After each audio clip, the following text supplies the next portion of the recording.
Keindahan air terjun bertingkat Amajopo di tengah hutan tropis Perawan.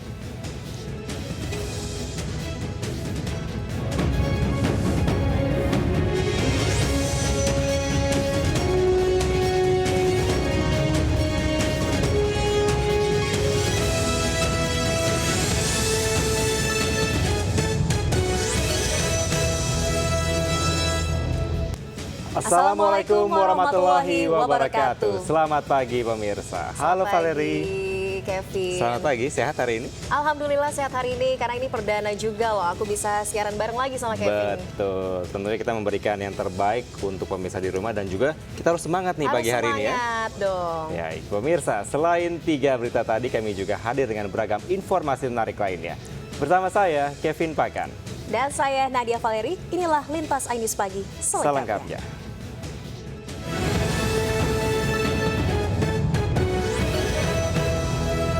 Pemirsa, polisi menangkap 2 orang di pinggir jalan di Kota Bukit Tinggi, Sumatera Barat karena mencoba kabur ke pemukiman warga. Dari pelaku disita 3 paket besar narkoba dan belasan paket kecil siap edar.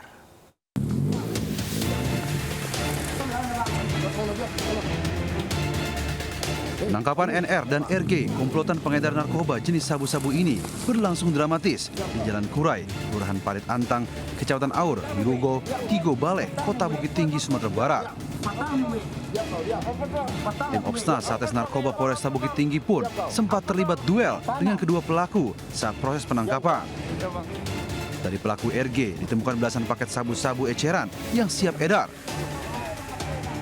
Sementara dalam jok sepeda motor NR ditemukan paket besar sabu seberat 5 gram dan uang tunai ratusan ribu rupiah hasil penjualan sabu.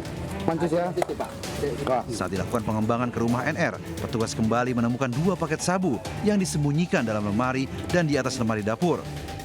Para pelaku memperoleh sabu dari seseorang di tebing tinggi Provinsi Sumatera Utara dengan modus pengiriman sepatu bekas untuk dijual secara online.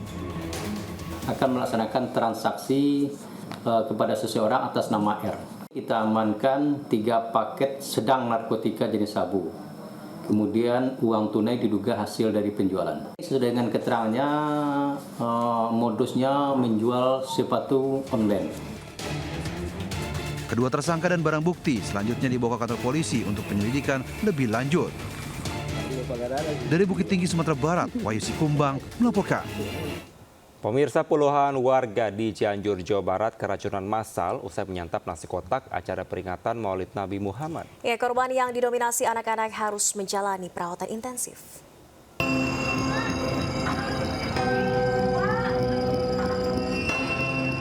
Bocah ini terus muntah-muntah meski sudah dibawa ke Puskesmas Ciranjang, Cianjur, Jawa Barat. Sejumlah pasien lainnya yang sudah menjalani perawatan juga mengalami gejala serupa. Puluhan warga keracunan makanan usai menyantap nasi kotak yang dibagikan di acara Maulid Nabi Muhammad di Desa Gunung Sari, Ciranjang. Tak hanya muntah-muntah, korban juga mengalami gejala mual, pusing, bahkan hingga diare. Total ada 38 warga yang dirawat di puskesmas, 28 anak-anak dan 10 dewasa. Selain di puskesmas, puluhan warga lainnya harus menjalani perawatan di aula Desa Gunung Sari. Jam 5 sore rasanya benar-benarnya jam 5 sore anak saya mas. Untuk sekarang Bu, ini kondisi anaknya sendiri seperti apa Bu? Kondisi anaknya sendiri sekarang ini seperti apa Bu? Sekarang sudah alhamdulillah sudah membaik. Tadi atas wawancara kami dengan pasien itu karena makan makanan catering Pak. Di dalam itu ada nasi, tahu, tempe, mie, ada juga capcay. Nah yang paling banyak itu yang mengeluh mual-muntah karena makan daging ayam.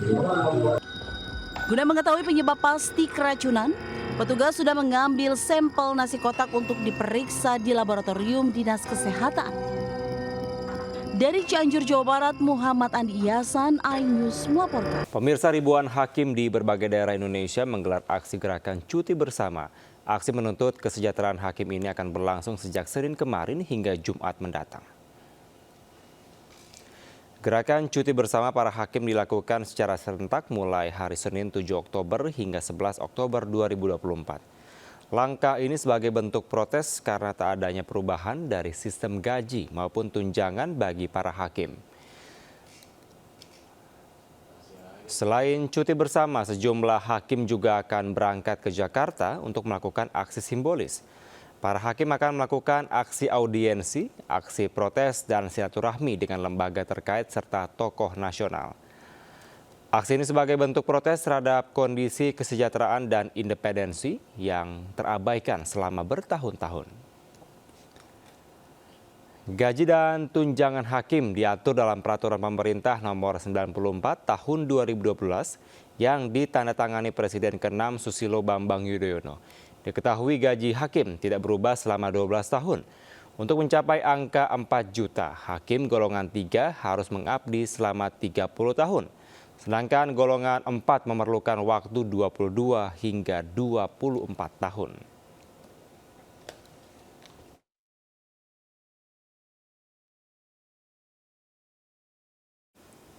Pemirsa, ratusan hakim di Indonesia menggelar aksi cuti bersama dalam rangka menuntut kesejahteraan dan perlindungan bagi profesi hakim. Di tengah aksi cuti bersama para hakim, Pengadilan Negeri Jakarta Selatan menunda beberapa agenda sidang hingga minggu depan. Dalam rangka menuntut kesejahteraan dan perlindungan, ratusan hakim di Indonesia melakukan cuti massal mulai Senin 7 Oktober 2024. Di tengah cuti massal yang berlangsung hingga Jumat mendatang, Pengadilan Negeri Jakarta Selatan menunda beberapa persidangan hingga minggu depan. Meski demikian, pihak Pengadilan Negeri Jakarta Selatan tetap menjalankan sidang yang sifatnya pra-peradilan, serta sidang dengan tahanan yang masa penahanannya segera berakhir. PN Jakarta Selatan juga tetap membuka pelayanan bagi masyarakat.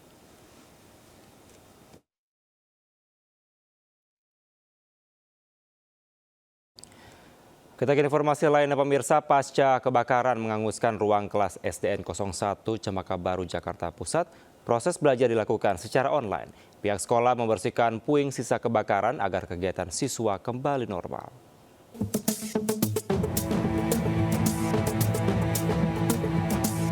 Sejumlah penjaga sekolah dibantu dengan petugas PPSU Kelurahan Cempaka Baru bergotong royong membersihkan puing-puing sisa kebakaran yang menghanguskan ruang kelas SD Negeri 01 Cempaka Baru, Jakarta Pusat. Sejumlah ruang kelas di lantai 1 hingga 3 dan gudang buku kondisinya porak-poranda usai dilalap kobaran api.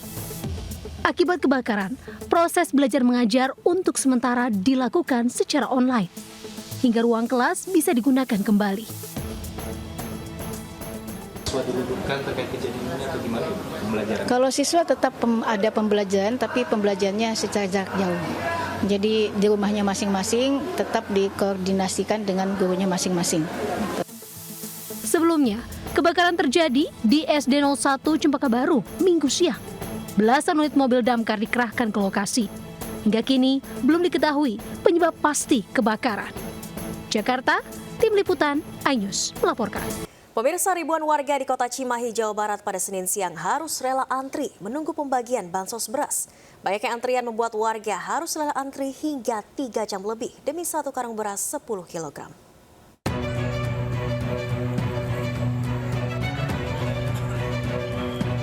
Ribuan warga Kecamatan Cimahi Tengah, Kota Cimahi rela antri pembagian bansos pemerintah tahap 8. Warga harus menunggu berjam-jam karena harus melakukan proses pendataan terlebih dulu oleh petugas kantor pos Cimahi. Bahkan banyak warga yang sudah menunggu sejak subuh. Begitu selesai didata, ribuan warga ini langsung mendapatkan beras bansos. Setiap warga menerima sebanyak 1 karung yang berisikan 10 kg beras. Bagi masyarakat, bantuan ini tentu saja sangat bermanfaat di saat harga beras masih di atas Rp10.000 per kilogram di tingkat pasar. Di Kecamatan Cimahi Tengah, total ada 11.000 warga yang menerima bantuan beras 10 kg tahap ke-8. Bantuannya? Bantuannya tetap berjalan terus ya. Semoga ya ada berkahnya buat saya, buat semua masyarakat. Ya, masyarakat luas. Sehari-hari apa, Pak? Apa? Sehari-hari apa, kerja atau apa? Kerja proyek. Oke. Warga berharap harga beras bisa turun karena sangat meresahkan warga. Apalagi harga kebutuhan pokok lainnya kini merangkak naik. Dari Cimahi, Jawa Barat, Yuwono. Kita beralih ke informasi lainnya, pemirsa. Menteri ATR BPN Agus Harimurti Yudhoyono atau AHY meraih gelar doktor program studi pengembangan sumber daya manusia dari Sekolah Pasca Sarjana Universitas Airlangga Surabaya. Menteri AHY dinyatakan lulus dengan predikat cum laude.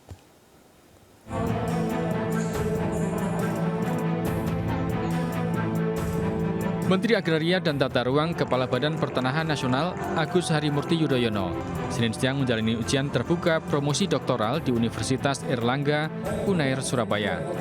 Sejumlah tokoh hadir dalam sidang terbuka yang digelar di Aula Garuda Mukti Kampus C Unair ini. Di antaranya Presiden Republik Indonesia ke-6 Susilo Bambang Yudhoyono, Wakil Menteri ATR BPN Raja Juli Antoni, Lanyala Mataliti, Menteri ATR periode 2016-2022 Sofyan Jalil, dan Ketua Umum PP Muslimat NU, Khofifah Indar Parawansa. Dalam sidang terbuka promosi doktor pada program studi pengembangan sumber daya manusia, Sekolah Pasca Sarjana Universitas Airlangga Surabaya ini, AHY menyampaikan materi disertasi berjudul Kepemimpinan Transformasional dan Orkestrasi Sumber Daya Manusia Menuju Indonesia Emas 2045. Menteri AHY pun dinyatakan lulus dengan predikat cum laude. Kita step by step, saya bersyukur sekali lagi karena ini menjadi salah satu puncak pencapaian dan perjalanan akademis, walaupun saya tidak akan pernah berhenti, insya Allah. Tetapi ini sangat bermanfaat karena pasti dalam kapasitas saya sebagai menteri misalnya, kemudian juga sebagai Ketua Umum Partai Demokrat, tentu saya berharap ada terus kebaruan-kebaruan, apalagi kalau berbicara bagaimana kita menyiapkan sumber daya manusia Indonesia ini yang semakin memiliki pengetahuan, skills, dan juga leadership. Sebelum menjalani ujian terbuka, AHY telah menjalani ujian disertasi doktoral yang ditempuhnya sejak 2021 lalu secara tertutup pada 12 September dan dinyatakan lulus terbaik. Dari Surabaya, Jawa Timur, Yuda Prawira, iNews melaporkan. Pemirsa, program makan bergizi gratis di sekolah yang dirancang oleh Presiden terpilih Prabowo Subianto akan diberikan sebanyak 2 kali dalam sehari, pagi dan juga siang. Hal ini disampaikan oleh CEO Arsari Group Hasim Joyo Hadikusumo dalam diskusi bersama dengan Kadin Indonesia. Pemerintah Presiden terpilih Prabowo Subianto punya satu program unggulan, yakni makan bergizi gratis. Program yang dulunya dikenal sebagai program makan siang gratis ini ternyata tidak hanya diberikan pada siang hari, tetapi juga pada pagi hari. Dalam diskusi ekonomi bersama pengusaha internasional senior di Menara Kadin Jakarta, Hasim juga mengungkapkan alasan memberikan makanan bergizi gratis sebanyak 2 kali, didasari data Kemenkes yang menyebutkan sebanyak 41% siswa di Indonesia lapar saat belajar di sekolah. CEO Arsari Group Hasim Joyo Hadikusumo yang juga adik kandung dari Prabowo Subianto mengatakan makan bergizi gratis akan diberikan sebanyak 2 kali dalam sehari. Ini makanan gratis 2 kali sehari, ya. Pagi dan siang. Pagi dan siang. Kenapa? Kesejahteraan anak-anak di Indonesia. Ternyata 41% anak-anak sekolah di Indonesia masuk sekolah tiap hari, lapar. Mereka lapar kenapa? Karena orang tuanya tidak mampu untuk menyediakan makan siang. Harus sarapan pagi. Mereka masuk sekolah. Pemirsa, Ketua Umum PDI Perjuangan Megawati Soekarno Putri berziarah ke makam Bung Karno di Blitar, Jawa Timur. Ziarah berlangsung menjelang rencana pertemuannya dengan Presiden terpilih Prabowo Subianto.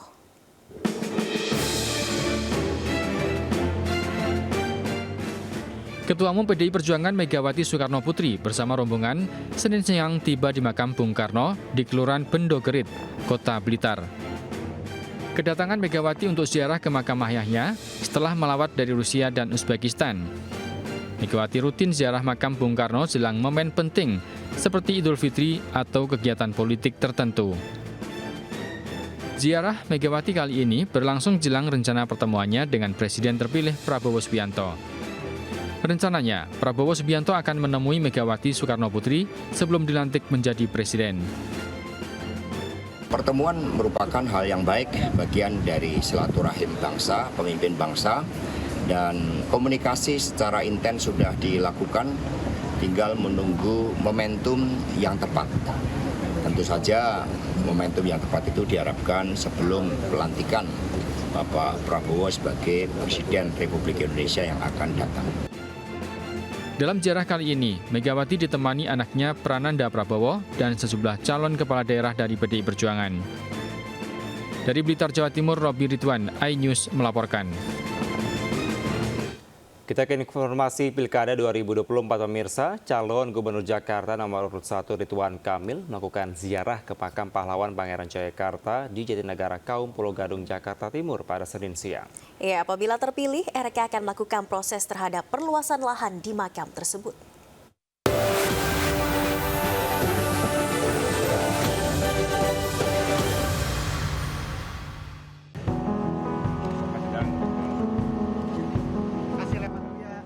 Calon Gubernur Jakarta nomor urut 1, Ridwan Kamil, mendatangi makam pahlawan Pangeran Jayakarta di Jatinegara Kaum, Pulau Gadung, Jakarta Timur, Senin siang.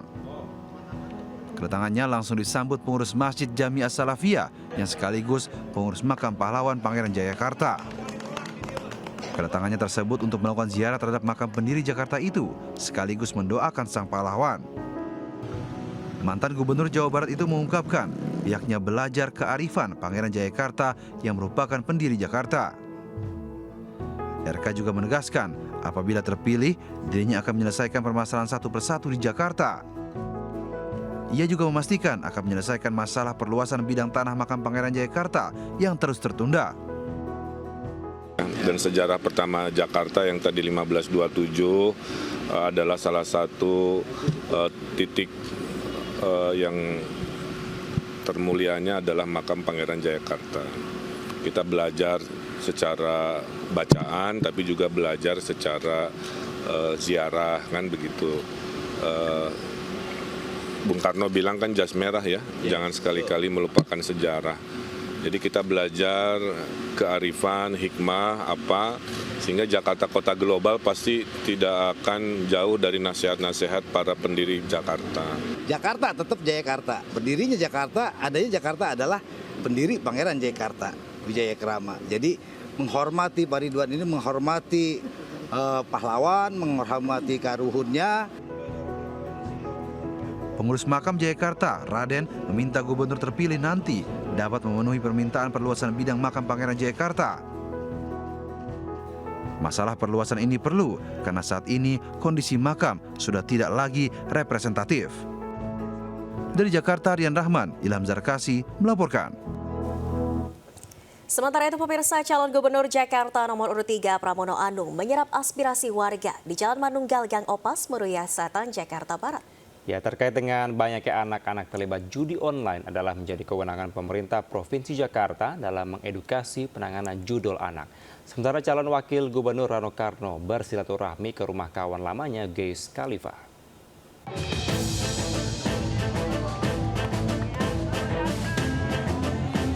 Saat bersilaturahmi dengan warga Meruya Selatan, Jakarta Barat Senin siang, calon Gubernur Jakarta Pramono Anung menemukan banyak masalah yang dihadapi masyarakat, diantaranya maraknya judi online pada anak.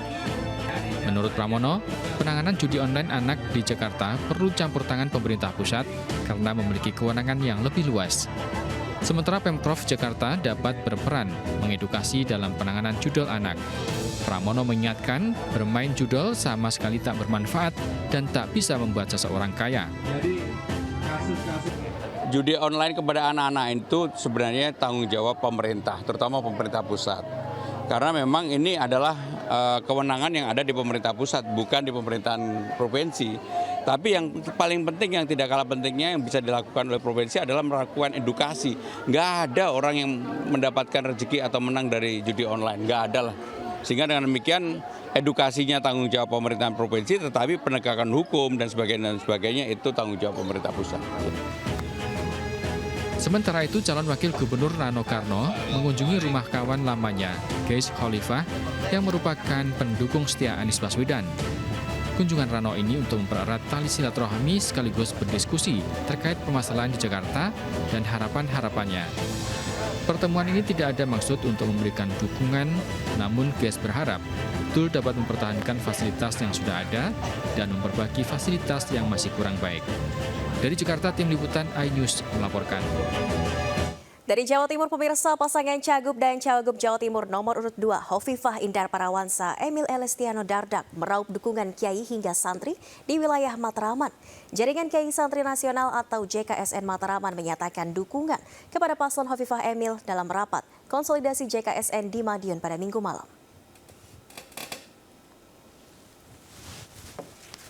Jaringan Kiai Santri Nasional atau JKSN wilayah Mataraman mendukung calon gubernur dan wakil gubernur Jawa Timur, Hovifah Indar Parawansa Emil Elestiano Dardak dalam Pilkada Jawa Timur 27 November 2024 mendatang.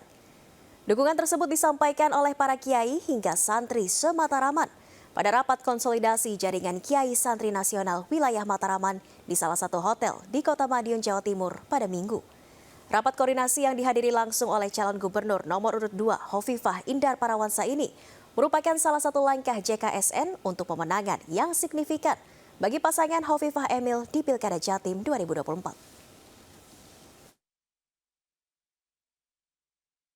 Alhamdulillah jejaring ini pada Pilgub kali ini mereka memberikan support dukungan pada proses ikhtiar kami, saya dan Mas Emil.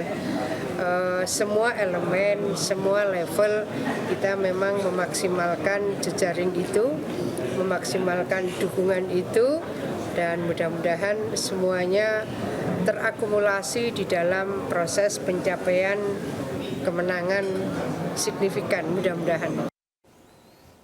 Ya, pemirsa, kampanye calon Gubernur Jawa Timur Tri Risma hari ini melakukan bersih-bersih di bibir pantai Duta Paiton, Kabupaten Probolinggo. Salah satu program calon Gubernur Jawa Timur dari Partai PDIP ini akan mensejahterakan masyarakat nelayan Jawa Timur karena laut merupakan ladang penghasilan yang baik bila dikelola dengan benar.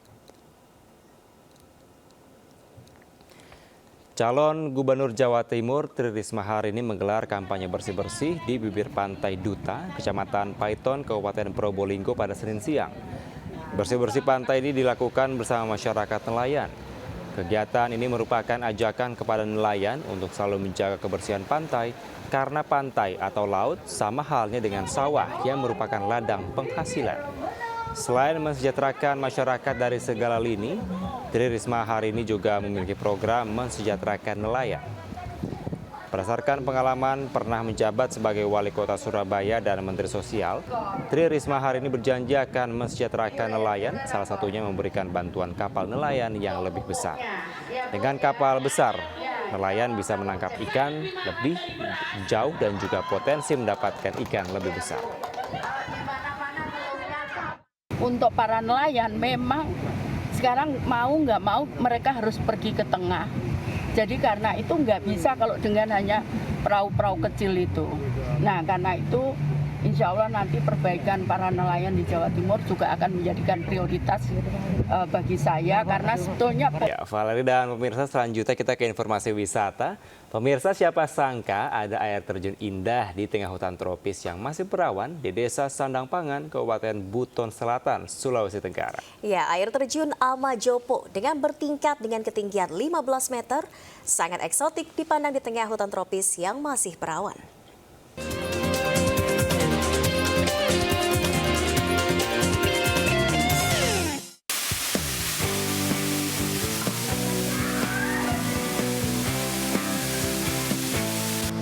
Air terjun Amajopo di Desa Sandang Pangan, Kabupaten Buton Selatan, Sulawesi Tenggara, sungguh indah.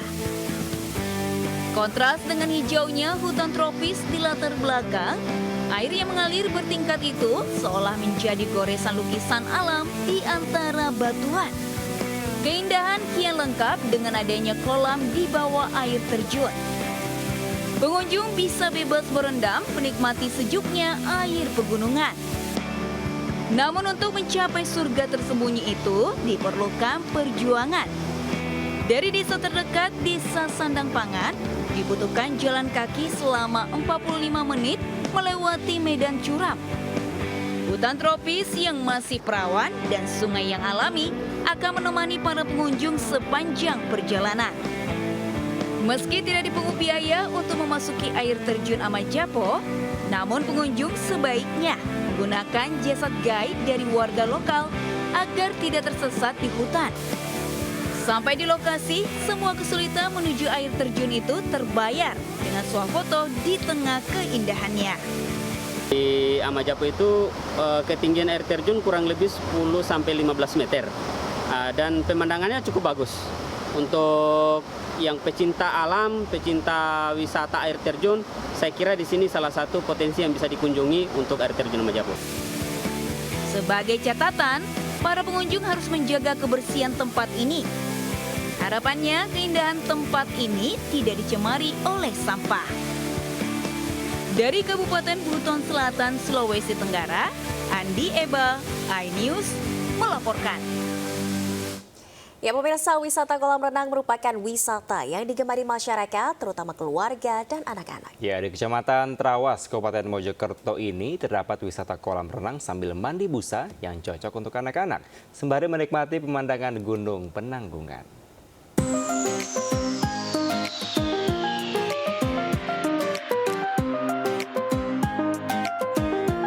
Kolam renang Bubble ini berada di Desa Ketapan Rame, Kecamatan Trawas, Kabupaten Mojokerto.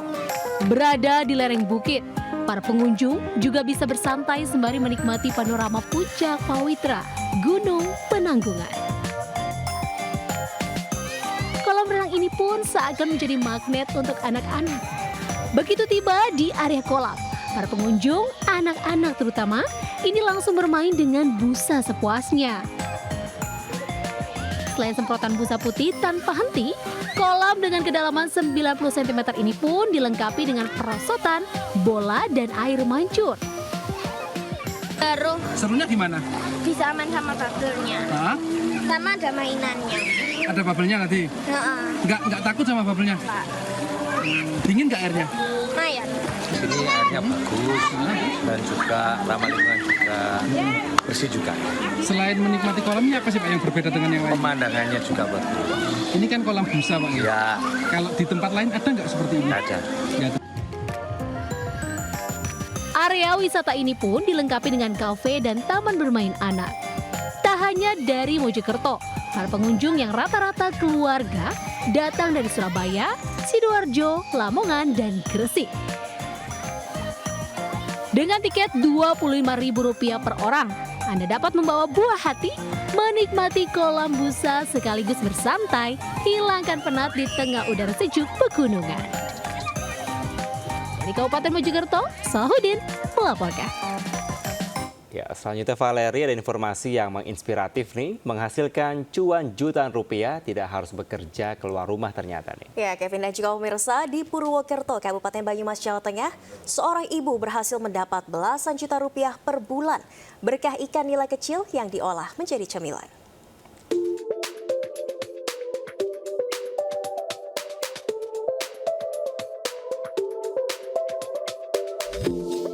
Setiap pagi, Sri Narsih, seorang ibu rumah tangga asal Kelurahan Bobosan, Kecamatan Purwokerto Utara, Kabupaten Banyumas ini bertransaksi dengan para penjual ikan nila.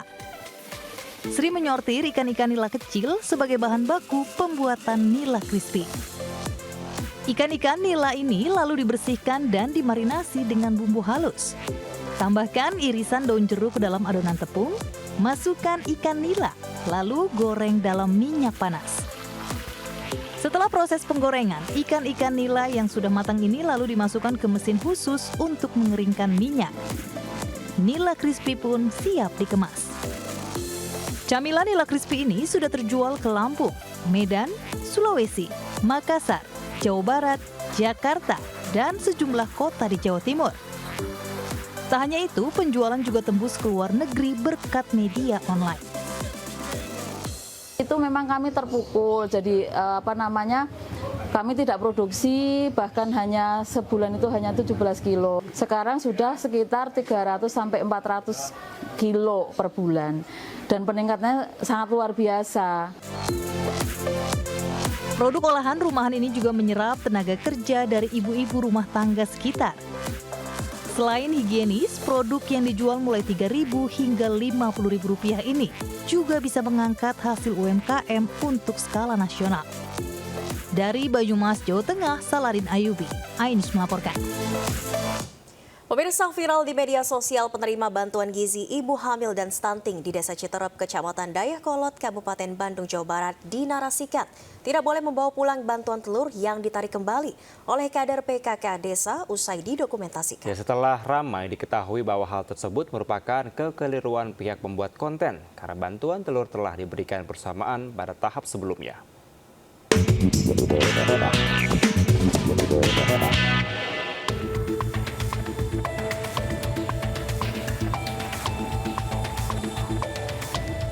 Inilah rekaman video amatir yang merekam detik-detik seorang ibu paruh baya menerima bantuan gizi untuk ibu hamil dan penyandang stunting, menerima bantuan berupa sembako.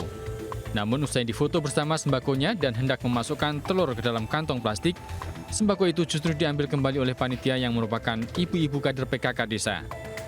Aksi yang direkam dan dinarasikan bahwa telurnya tidak boleh dibawa pulang tersebut sontak menjadi bahan perbincangan netizen lantaran diposting dan viral di media sosial. Setelah ditelusuri, ternyata video viral tersebut merupakan kekeliruan dari pembuat konten dan tidak terbukti kebenarannya. Saya meminta maaf khususnya untuk Desa Citerep, untuk Kecamatan Dayakolot, Kabupaten Bandung, atas viralnya video yang saya unggah. Jadi pembelajaran juga kalau misalkan emang kalau gabut itu nggak boleh posting sembarangan. Pihak desa menjelaskan sembako bantuan stunting bagi masyarakat berupa telur yang ditarik kembali oleh panitia sebetulnya telah dibagikan pada bulan Agustus lalu. Sedangkan proses pengambilan foto penerima bantuan tersebut merupakan salah satu syarat administrasi yang harus dipenuhi sebagai salah satu bentuk pertanggungjawaban laporan kepada pemerintah. Pada akhirnya ternyata ada kesalahpahaman bahwa ada kekurangan dari salah satu bantuan yaitu berupa telur, padahal sudah disalurkan di awal tahap pertama sebelumnya. Rohmana berharap masyarakat bisa lebih bijak dalam menggunakan gawai dalam bermedia sosial agar informasi yang belum diketahui secara pasti kebenarannya atau hoax tidak beredar dan menjadi kegaduhan di masyarakat. Dari Kabupaten Bandung, Jawa Barat, Iwan Pangestu, iNews melaporkan. Ya, pemirsa, Isoplas sebagai salah satu brand minuman isotonik di Indonesia menggelar Isoplas Run 2024 Unlock Your Greatness. Sebanyak 6.000 pelari antusias mengikuti lari baik dari jarak 5 km maupun jarak 10 km. Sebagai salah satu brand minuman isotonik Indonesia, Isoplas menggelar kegiatan fun run yang diikuti 6.000 peserta. Acara bertajuk Isoplas Run 2024 Jakarta Unlock Your Greatness ini diadakan di Community Park Pantai Indah Kapuk 2, Kabupaten Tangerang. Para pelari antusias mengikuti fun run yang terbagi menjadi nomor lari jarak 5 km maupun jarak 10 km. Selain itu ada juga nomor lari untuk anak-anak yaitu Kids Dash yang dalam lomba lari berjarak 500 meter. Memang Isoplas ini kita sudah adakan mulai dari tahun lalu karena Isoplas itu punya visi untuk mengajak masyarakat Indonesia untuk hidup lebih aktif dan lebih sehat.